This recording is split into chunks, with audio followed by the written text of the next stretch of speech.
Hello guys, welcome creators. कैसे हैं आप लोग। तो आज हम लोग करेंगे क्लास 12 होम साइंस का चैप्टर नंबर 6 और इसके पहले हम लोग ये चैप्टर कंटिन्यू कर चुके थे। आज हम लोग इस चैप्टर की 3rd क्लास करने वाले हैं। तो इसके पहले 2 क्लासें हो चुकी हैं। अगर आप लोगों ने वो क्लासें नहीं देखी तो प्लेलिस्ट में जाइए, विजिट करिए, आप लोगों को क्लास मिल जाएगी। और सारा कंटेंट बिल्कुल आप लोगों को एनसीईआरटी की बुक से पढ़ाया जा रहा है। तो ऐसा कुछ नहीं है कि कुछ भी एनसीईआरटी का नहीं है, सारा कंटेंट एनसीईआरटी का। तो इसके पहले हम लोग पढ़ चुके हैं कि प्रारंभिक बाल्यावस्था देखभाल और शिक्षा में जो दिवस केंद्र होते हैं वो कौन कौन से होते हैं, प्रारंभिक बाल्यावस्था कौन सी होती है और इसे कितने भागों में बांटा गया। तो हम लोगों ने पढ़ा था 2 भागों में बांटा गया है, 2 भागों में बांटा गया। और पहला जो भाग है हम लोग पढ़ चुके थे। पहला हम लोगों ने जन्म से 3 वर्ष और 3 से 8 वर्ष, ये हम लोगों ने 2 भागों में बांटा था जो बुक में आप लोगों को दिया हुआ। उसके बाद हम लोगों ने देखा था कि पहला वाला देख लिया था। उसके बाद हम लोग आज देखेंगे कि 3 से 8 वर्ष तक की अवस्था को क्या कहा जाता है। तो पहला कौन सा था, शैशवावस्था। शैशवावस्था को हम लोगों ने कर लिया था। आज हम लोग पढ़ेंगे 3 से 8 वर्ष की अवस्था, प्रारंभिक बाल्यावस्था। तो ये वाला पार्ट आज हम लोग करने वाले हैं। तो आइए देखते हैं।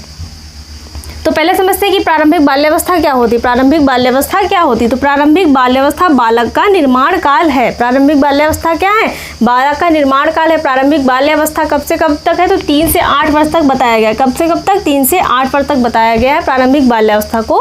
प्रारंभिक जो बाल्यावस्था है वो बालक का निर्माण काल है। इसी काल में जो होता है वो बालक का क्या होता है, निर्माण होता है। ये वर्ष जो होते हैं बालक के निर्माण के वर्ष कहलाते हैं।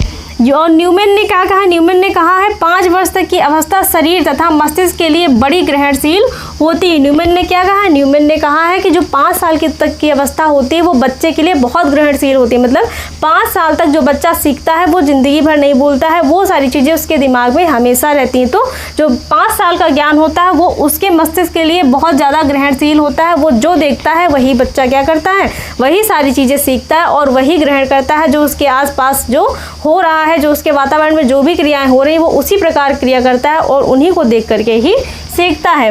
20वीं शताब्दी को बालक की शताब्दी कहा जाता है। क्यों कहा जाता है, तो ये क्वेश्चन आप लोगों का बनता है कि किस शताब्दी को बालक की शताब्दी कहा गया है। तो 20वीं शताब्दी को बालक की शताब्दी कहा जाता है। कौन सी शताब्दी को, 20वीं शताब्दी को बालक की शताब्दी कहा जाता है। क्योंकि जो 20वीं शताब्दी है वो क्या है, जो 20वीं शताब्दी है वो बालक पर आधारित है, मतलब बालक केंद्रित है। जो बच्चा है उस पर आधारित है, उसी के अनुसार जो पाठ्यक्रम है वो निर्धारित किया गया है। इसलिए 20वीं शताब्दी को बालक की शताब्दी कहा गया, क्योंकि शिक्षा जो टीचर है उनके अनुसार ना होकर के विद्यार्थी को ध्यान में रख करके दी जाती है। इसलिए 20वीं शताब्दी को बालक की शताब्दी कहा गया। जो भी चीज़ें एजुकेशन में है, जो बालक के अंतर्गत जिस प्रकार बालक सीखना चाहेगा उसको उसी प्रकार सिखाया जाएगा। और तो बालक पर बेस्ड है और बालक को ध्यान में रखते हुए बनाएंगे, इसलिए 20वीं शताब्दी को बालक की शताब्दी कहा जाता है। एडलर ने क्या कहा, एडलर ने कहा है बालक के जन्म के कुछ माह बाद ही निश्चित किया जा सकता है कि जीवन में उसका क्या स्थान है। बालक के जन्म के कुछ माह के बाद ही यह निश्चित किया जा सकता है कि जीवन में उसका क्या स्थान है। ये किसने कहा, ये एडलर ने कहा है। किसने कहा, एडलर ने कहा है कि बालक के जन्म के कुछ माह के बाद ही निश्चित हो जाता है कि वो आगे जीवन में क्या करेगा, मतलब वो अपने जीवन में क्या क्या उपलब्धियां हासिल करेगा, उसका जीवन कैसा होगा, वह किस क्षेत्र में ज़्यादा प्रबल होगा। ये उसके कुछ वर्षों, जन्म माह के कुछ वर्षों के बाद ही निश्चित किया जा सकता है कि जीवन में उसका क्या स्थान है, वो आगे जाकर के कौन से क्षेत्र में प्रगति करेगा। ये किसने कहा है, तो ये एडलर ने कहा। ये परिभाषाएं बहुत इंपॉर्टेंट है क्योंकि ये कथन आपके एग्जाम में पूछ लिए जाते हैं। और जो गुडन एफ है, इन्होंने कहा है कि व्यक्ति का जितना भी मानसिक विकास होता है उसका आधा 3 वर्ष की आयु तक हो जाता है। जो गुडन एफ है उन्होंने कहा है कि व्यक्ति का जितना विकास होता है उसका आधा, मतलब पूरे जीवन व्यक्ति का जितना भी विकास होता है उसका आधा कब हो जाता है, पहले ही 3 वर्षों में हो जाता है। जो प्रारंभिक 3 वर्ष होते हैं बालक के उन्हीं में हो जाता है। तो पूरे जीवन में जितना विकास हो पाता है उतना तो प्रथम 3 वर्षों में हो जाता है। तो जो बालक के प्रारंभिक 3 वर्ष होते हैं वो कितने इंपॉर्टेंट होते हैं कि जो बालक का मानसिक विकास होता है उसका आधा 3 वर्ष की आयु तक ही हो जाता है। जो बालक का मानसिक विकास है वो 3 वर्ष की आयु तक ही आधा हो जाता है। और आधा कब होता है, पूरे जीवन तक उसका जो विकास है वो होता रहता है। तो ये किसने कहा, ये गुडन एफ ने कहा है। तो हम लोगों ने क्या समझा कि जो प्रारंभिक बाल्यावस्था है वो बालक का निर्माण काल है। साथ ही न्यूमैन ने कहा है कि 5 वर्ष की अवस्था शरीर तथा मस्तिष्क के लिए बड़ी ग्रहणशील होती है, क्योंकि इस अवस्था में बालक जो भी चीज़ें देखता है अपने आसपास, जो भी जैसा उसके वातावरण होता है वो उसी के अनुसार ढल जाता है और ही सारी चीज़ों को अपने अंदर ग्रहण करता है और वैसा ही व्यवहार करता है। अगला है कि 20वीं शताब्दी को बालक की शताब्दी कहा जाता है, क्योंकि जो भी चीज़ें, जो भी शिक्षा है, जो भी व्यवस्था है, वो किस पे आधारित है, वो बालक पे आधारित है, इसलिए इस शताब्दी को बालक की शताब्दी कहा जाता है। एडलर ने कहा है बालक के जन्म के कुछ माह बाद ही निश्चित हो जाता है कि बालक आगे जाकर के अपने जीवन में क्या करेगा, मतलब कौन से क्षेत्र में ज़्यादा प्रगति होगा, उसके अंदर कौन से कौशल, अगर उसको देख करके, उसकी एक्टिविटी को देख करके बताया जा सकता है कि बालक क्या करेगा, आगे किस प्रकार का होगा। गुडेनेफ ने कहा है व्यक्ति का जितना भी मानसिक विकास होता है उसका आधा 3 वर्ष में ही हो जाता है। किसने कहा है? गुडेनेफ ने कहा है कि जो बालक का मानसिक विकास जितना आधा उसके पूरे जीवन में होता है उसका आधा कितने हो जाता है? 3 वर्ष में ही आधा हो जाता है। आधा कितना होता है? पूरे जीवन होता है। 3 वर्ष बहुत इंपॉर्टेंट होते हैं क्योंकि ये बालक का निर्माण काल होते हैं। इन्हीं वर्षों में क्या होता है, बालक किस प्रकार का होगा, वो किस प्रकार का होगा, उसका आचरण किस प्रकार का होगा, ये सब प्रथम जो वर्ष होते हैं वही निर्धारित करते हैं। अब समझते हैं कि प्रारंभिक बाल्यावस्था की विशेषताएं कौन कौन सी हैं। हम लोगों ने इतना समझ लिया, अब समझते हैं प्रारंभिक बाल्यावस्था की विशेषताएं कौन कौन सी हैं। पहली है शारीरिक विकास में तीव्रता। प्रारंभिक बाल्यावस्था में क्या होगा? शारीरिक विकास में तीव्रता, क्योंकि जो प्रथम वर्ष होते हैं उन वर्षों में क्या होता है, जो बालक का विकास है वो तीव्र गति से होता है। प्रारंभिक बाल्यावस्था में बालक का विकास तीव्र गति से होता है। शारीरिक विकास में क्या होती है? तीव्रता होती है। जो शारीरिक विकास है वो बहुत तीव्र गति से होता है। प्रारंभिक बाल्यावस्था के 3 वर्षों में शिशु का शारीरिक विकास अति तीव्र गति से होता है। कितनी तीव्र गति से? मतलब बहुत तेजी से होता है। उसके भार लंबाई में तीव्र गति से वृद्धि हो जाती है। उसका भार भी क्या होता है? बहुत जल्दी बढ़ता है। उसकी लंबाई और उसके भार लंबाई में तीव्र गति से वृद्धि हो जाती है। आप लोगों ने देखा होगा जब बालक जन्म लेता है उसके कुछ माह बाद ही क्या करता है, वो बैठना, उठना, हाथ पैर हिलाना और 1 साल के अंदर ही वो चलना सीख लेता है। और इतनी जल्दी वो क्या करता है, 1 साल में सारी क्रियाएं, चलना और दौड़ना, उठना, बैठना, भागना, ये सारी चीज़ें सीख लेता है। तो 1 साल तक होते होते वो धीरे धीरे चलने लगता है। तो जो बालक के प्रथम 3 वर्ष होते हैं उनमें क्या होता है, विकास की गति बहुत अधिक होती है। और जो बालक का वजन है, जन्म 1 साल में कितना हो जाता है, जन्म से 3 गुना हो जाता है। जितना बालक जन्म के समय वजन होता है तो 1 साल पूरा होते ही वो जन्म से 3 गुना बढ़ जाता है। तो ये क्या होता है, विकास है कि बालक का जो विकास है वो बहुत तीव्र गति से होता है। प्रारंभिक अवस्था में बालक क्या होता है, बालक का भार और लंबाई आप लोगों ने देखा होगा कि बहुत तीव्र गति से 3 साल तक जो बच्चे होते हैं बहुत तीव्र गति से बढ़ते हैं। उसके बाद धीमी हो जाती है। उसके बाद क्या होती है, जो लंबाई होती है वो धीमी हो जाती है। उसके बाद बालक का क्या होता है, पहले वृद्धि शुरू, उसके बाद बालक का जो विकास है वो होने लगता है। और जो उसकी ज्ञानेंद्रियां हैं, कर्मेंद्रियां, आंतरिक अंगों आदि का क्रमिक विकास होता है। और सब जो भी अंग है, जो ज्ञानेंद्रियां हैं, कर्मेंद्रियां, ऐसा नहीं किसी एक अंग का विशेष रूप से विकास होता है। सभी शरीर के अंगों का क्या है, क्रमिक रूप से विकास होता है, एक के बाद एक होता है। जैसे ज्ञानेंद्रियों का होगा, कर्मेंद्रियों का होगा, आंतरिक अंग जो होते हैं, जो हमारे आंतरिक अंग होते हैं जो पाचन में सहायता करते हैं, और जो हमारे अंग हैं उन सब का क्या होता है, क्रमिक रूप से विकास होता है। तो बाल्यावस्था की पहली विशेषता क्या है कि शारीरिक विकास में तीव्रता आती है। उसके भार, लंबाई और आंतरिक अंगों में तीव्र गति से क्या होती है, वृद्धि और विकास होता है।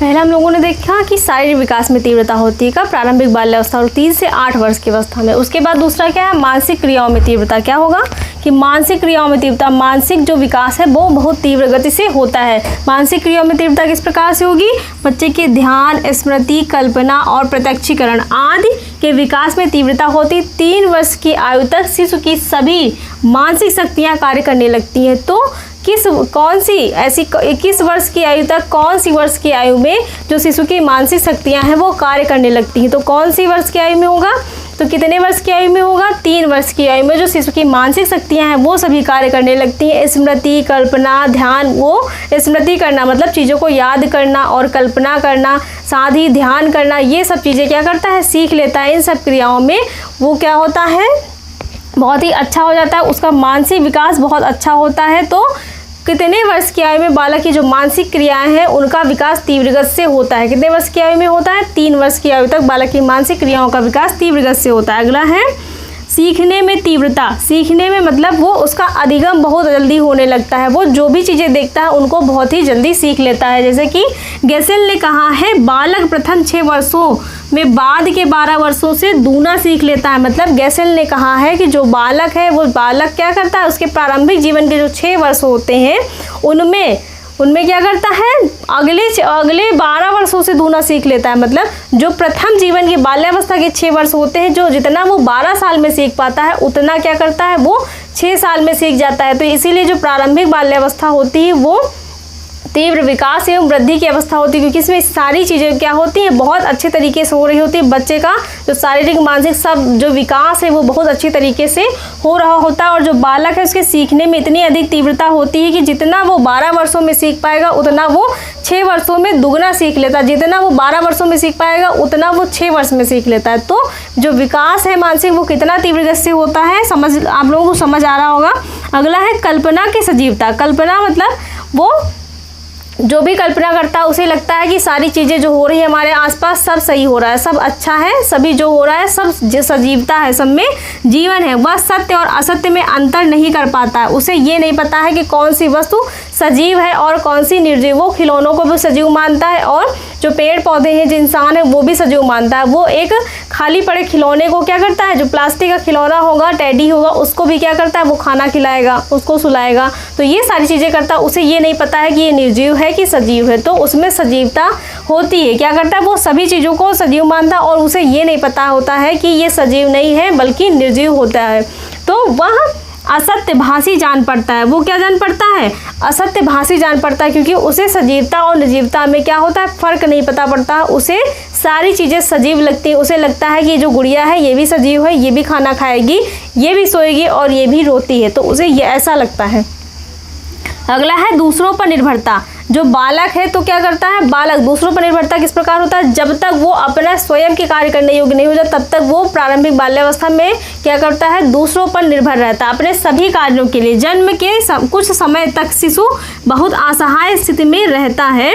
उसे भोजन और अन्य शारीरिक आवश्यकताओं के अलावा प्रेम और सहानुभूति के लिए भी दूसरों पर निर्भर रहना पड़ता है। उसे अपने भोजन और अन्य सारी आवश्यकताओं के साथ साथ प्रेम और सहानुभूति के लिए किस पर रहना पड़ता है, अन्य लोगों पर निर्भर रहना पड़ता है। तो इसे कहा जाता है दूसरों पर निर्भरता। मतलब उसे अपने हर कार्य के लिए दूसरों पर निर्भर रहना पड़ता है, क्योंकि उसका सारा कार्य कौन करते हैं, उसके परिवारजन, उनके माता पिता जो होते हैं वो करते हैं। तो बालक क्या करता है, अपना कोई भी कार्य स्वयं नहीं कर पाता है, वो अपने हर कार्य के लिए दूसरों पर निर्भर रहता है।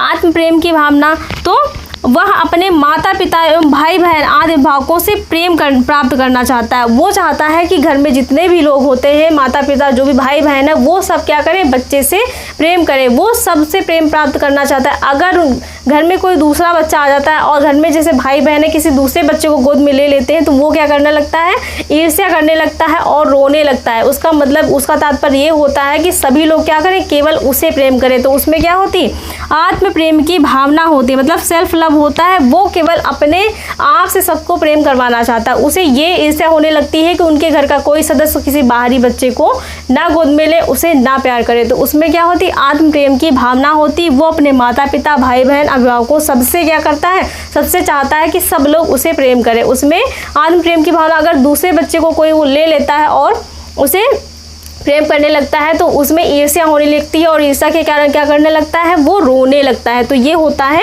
आत्म प्रेम की भावना।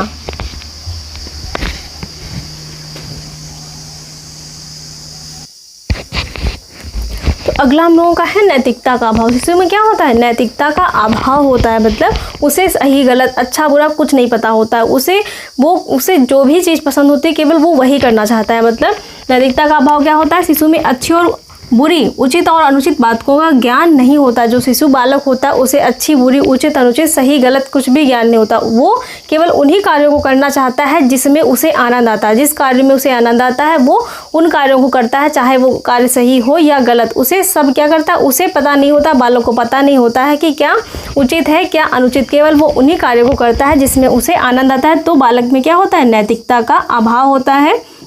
मूल प्रवृत्तियों पर आधारित व्यवहार, उसका जो व्यवहार होता है उसकी मूल प्रवृत्तियों पर आधारित होता है। मूल प्रवृत्तियाँ कितनी होती हैं, तो मूल प्रवृत्तियों की संख्या 14 बताई गई। और मूल प्रवृत्तियाँ क्या होती है, जैसे भूख, क्रोध, है ना, काम, ये सब क्या होती है, दुख, ये सब क्या होती है, मूल प्रवृत्तियाँ होती है। और जो बालक का व्यवहार है इन्हीं मूल प्रवृत्तियों पर आधारित होता है। यदि उसे भूख लगती है, यदि उसे भूख क्या है, एक मूल प्रवृत्ति है, और ये जन्मजात होती है। जो भूख है वो मूल प्रवृत्ति है और कैसी होती है, जन्मजात होती है। तो अगर उसे भूख लगती है तो वो उसे जो भी वस्तु मिलती है वो क्या करता है, अपनी मूल प्रवृत्ति को शांत करने के लिए जो भी वस्तु मिलती है वो उसे अपने मुंह में रख लेता है। तो ये होता है कि जो व्यवहार होता है वो मूल प्रवृत्तियों पर आधारित होगा। अगर उसकी कोई भी मूल प्रवृत्ति जागृत होती है तो वो उसको पूरा करने के लिए उसे जो भी वस्तु मिलती है वो उसको क्या करता है, उससे अपनी मूल प्रवृत्ति को पूरा करना चाहता है। अगर उसे भूख लगती है तो वो उसके सामने जो भी वस्तु होगी, बालक के सामने जो भी वस्तु होगी वो उसे मुंह में रखकर अपनी भूख को शांत करना चाहता है। वह अपने क्रोध को अपनी वाणी के या क्रिया के द्वारा व्यक्त करता है। अगर बालक को क्रोध आता है तो वो क्या करता है, वो अपनी वाणी के द्वारा उसको व्यक्त करता है। वो चिल्ला करके या गुस्सा करके उसके माध्यम से क्या करता है, अपने क्रोध को बाहर निकालता है। तो ये जो व्यवहार होता है वो मूल प्रवृत्तियों पर आधारित होता है। अगला है सामाजिक भावना का विकास। सामाजिक भावना का विकास क्या होता है कि जो बालक होगा वो समाज में क्या करता है, समायोजन करना सीख लेता है।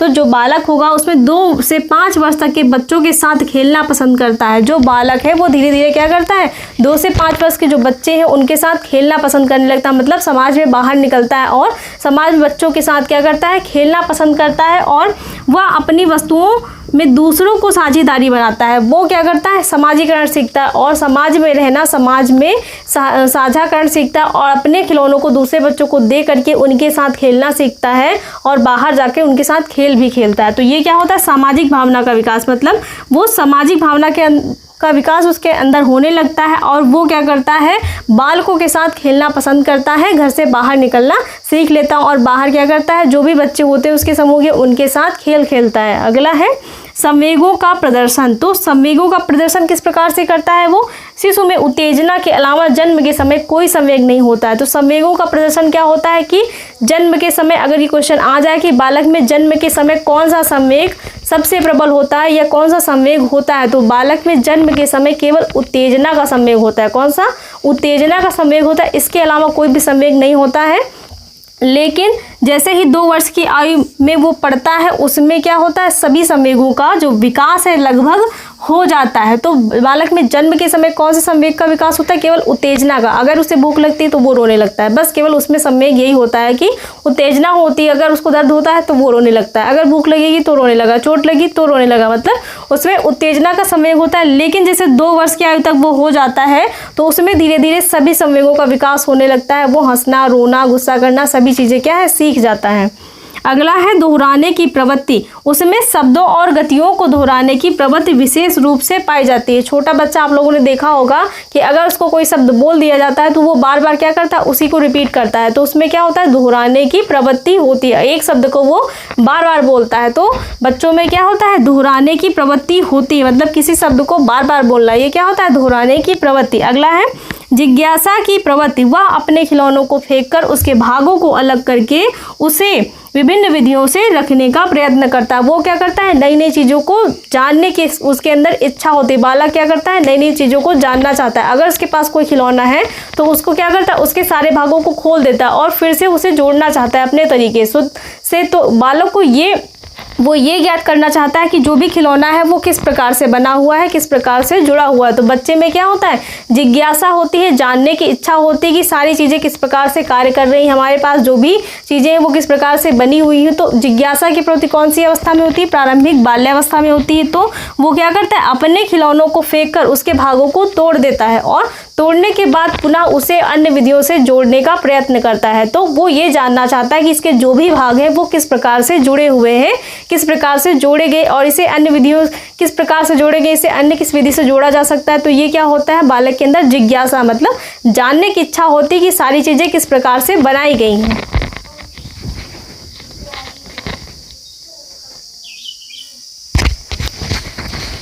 अगली विशेषता कौन सी है, अगली विशेषता अनुकरण द्वारा सीखने की प्रवृत्ति। बालक में क्या होता है, अनुकरण के द्वारा सीखने की प्रवृत्ति होती है। मतलब अनुकरण का मतलब होता है जो भी चीज़ें वो सामने हो रही हैं वो देखता है, वो उसी के अनुसार क्या करता है, उन्हीं चीज़ों को वो भी उसी प्रकार से करता है। ये होता है अनुकरण की, सामने हो रही जो भी चीज़ें हैं वो उसी तरीके से व्यवहार करने लगता है। तो ये होता है अनुकरण। वह अपने माता पिता भाई बहन के व्यवहार का अनुकरण करता है, मतलब जिस प्रकार का व्यवहार उनके माता पिता और भाई बहन बालक से करते हैं वो उसी प्रकार का व्यवहार सीखता है और उसी तरीके से करता है। तो ये होता है सामने जो भी चीज़ें हो रही हैं वो उसी प्रकार से उन चीज़ों को अनुकरण करता है, मतलब उसी प्रकार से उनको करना सीखता है। तो ये होता है अनुकरण। अगला है कि अनुकरण का मतलब हो गया नकल करना, जो भी चीज़ें सामने हो रही है वो उसकी नकल करता है, सामने जो भी हो रहा है वो उसी प्रकार से बिल्कुल उसकी नकल करता है और उसी प्रकार का व्यवहार करता है। अकेले व साथ खेलने की प्रवृत्ति। अकेले व साथ खेलने की प्रवृत्ति क्या है कि बच्चा जब बहुत छोटा होता है तो वो क्या करता है, वो केवल अपने में मस्त रहता है, मतलब अकेले अकेले खेलता रहता है, वो और अन्य बच्चों के साथ नहीं खेलता है। लेकिन जैसे जैसे वो बड़ा होता जाता है, जैसे जैसे वो 2 से 3 साल का होता है, वो धीरे धीरे क्या करता है, उसमें क्या होता है, दूसरे बालकों के समीप खेलने की अवस्था से वो गुजरता है, दूसरे बालकों के समीप मतलब अन्य बालकों के समीप जाकर खेलने लगता है और अंत में क्या होता है, अंत में वह अपनी आयु के बालकों के साथ महान आनंद अनुभव करता है और अंत में क्या होता है, वो अपनी आयु के बालकों के साथ रहकर खेलना सीख जाता है और उनके साथ बहुत ही आनंद आता है उसको खेलने में, किसको, बालक को। तो ये प्रारंभिक बाल्यावस्था की विशेषता है कि अकेले व साथ खेलने की प्रवृत्ति। पहले जब बालक छोटा होता है तो वो अपने आप क्या है, अकेले खेलता रहता है, खिलौनों से खेलता रहता है, लेकिन जैसे वो बड़ा हो जाता है वो अकेले नहीं खेलता है, वो अपनी उम्र के बालकों के साथ खेलने में उसे ज़्यादा आनंद आता है। तो ये होता है कि सामाजिक भावना का विकास, उसमें क्या होता है, उसे समाज में जो भी व्यक्ति है उसमें क्या होता है, उसमें सामाजिक भावना आ जाती है, वो उनमें साझेदारी करना सीखता है, उसमें उनके साथ खेलने की प्रवृत्ति होती और अनुकरण द्वारा सीखने की प्रवृत्ति भी उसमें आती है। वो जो भी चीज़ें सामने हो रही है उनकी नकल करने लगता है। अगर आप उससे बालक से तेज़ आवाज़ में बात करेंगे तो वो भी आपसे तेज़ आवाज़ में बात करता है। अगर आप उसे अच्छी तरीके से बात करेंगे अच्छी भाषा में तो वो भी वैसे सीखता है। अगर आप उससे जिस तरीके से आप व्यवहार करते हैं बालक बिल्कुल उसी प्रकार का व्यवहार क्या करता है, करना सीखता है और उसी प्रकार के व्यवहार वो दूसरों से भी करता है। तो हम लोगों ने प्रारंभिक बाल्यावस्था की जो विशेषताएँ हैं वो कवर कर ली हैं। तो इतना हम लोगों ने इस वाली क्लास में कर लिया। इसके बाद हम लोग क्या करेंगे, प्रारंभिक बाल्यावस्था का महत्व और उसके सिद्धांत साथ ही उद्देश्य करेंगे। तो इतना आज हम लोग करेंगे, बाकी का जो कंटेंट है नेक्स्ट वाली क्लास में हम लोग कंटिन्यू करेंगे। तो गाइस क्लास कैसी लगी, अगर क्लास अच्छी लगी हो तो वीडियो को लाइक शेयर, चैनल को सब्सक्राइब करिएगा। Thanks for watching guys.